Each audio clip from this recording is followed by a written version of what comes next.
Hello students, today we are going to discuss Unit 4 topic Aggregate Planning. As we all know that organizations are making different type of products. For example, Samsung is making television.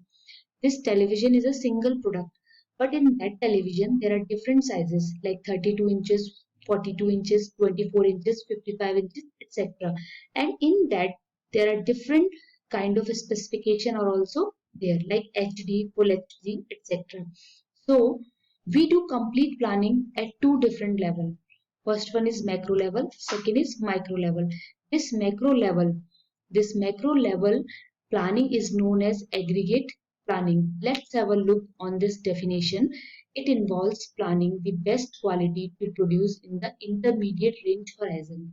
This intermediate range horizon depicts planning between 3 months to 1 year. Sometimes it may go beyond 1 year. Okay, and this aggregate planning starts from the forecast. Firstly, we do forecast of all the variations that is produced by a single organization. For example, which we discuss in a starting that Samsung is manufacturing television. So we will do forecast of all different types of television or all different sizes of televisions. Okay, and on the basis of that forecast, we do aggregate planning. Okay, and there are two parameters. First one is feasibility and cost, and on the basis of these two parameters we examine the different aggregate plans. Okay, now move on to the next, that is strategies comes under this aggregate planning. There are three strategies that comes under this aggregate planning. First one is chase demand strategy, second is level output strategy, third one is mixed or hybrid strategy. Okay, uh, now move on to the explanation of this chase demand strategy. This can be understood with the help of this graph.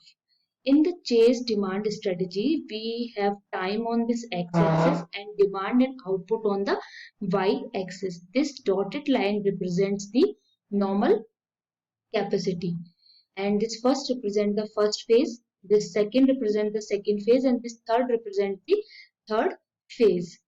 So let's have a look on this first phase. In the first phase, the demand and the normal capacity are equal.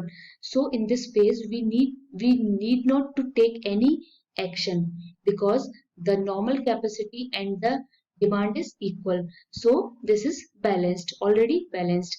And in the second phase, the normal capacity is this, and the actual demand is this. So this demand is below the normal level. So what we do in this phase, we match this actual demand.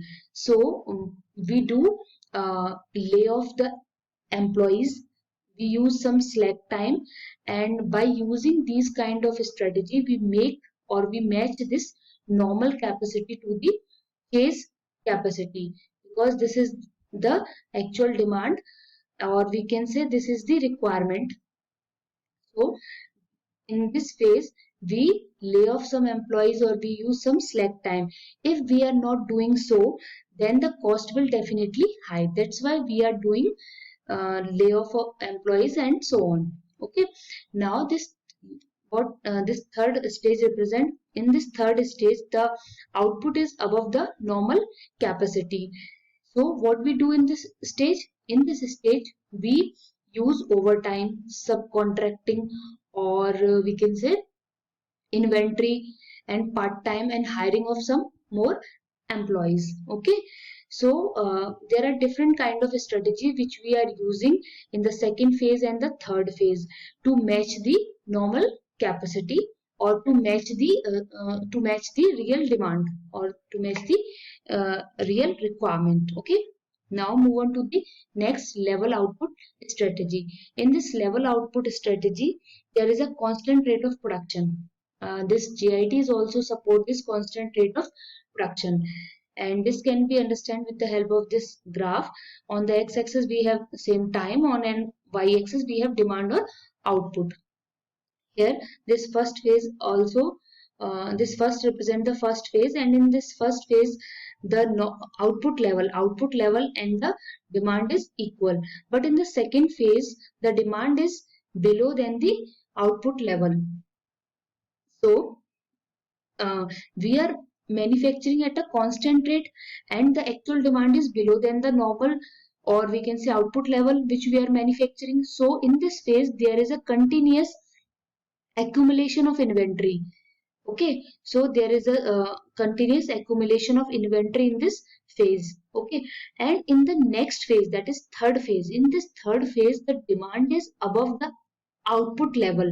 So what the inventory which we accumulate in the second phase, this inventory is used in this third phase, because their demand is high than the output level.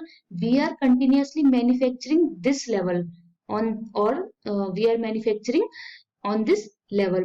Here the demand is less and here the demand is high. So the inventory which accumulate in this second level is used in this third phase. Okay, this is the level output strategy. And one more last thing which I want to include, there are different types of combinations to match the demand. Uh, this OT represents the overtime.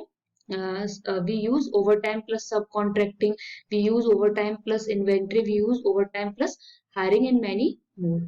Okay, thank you, students.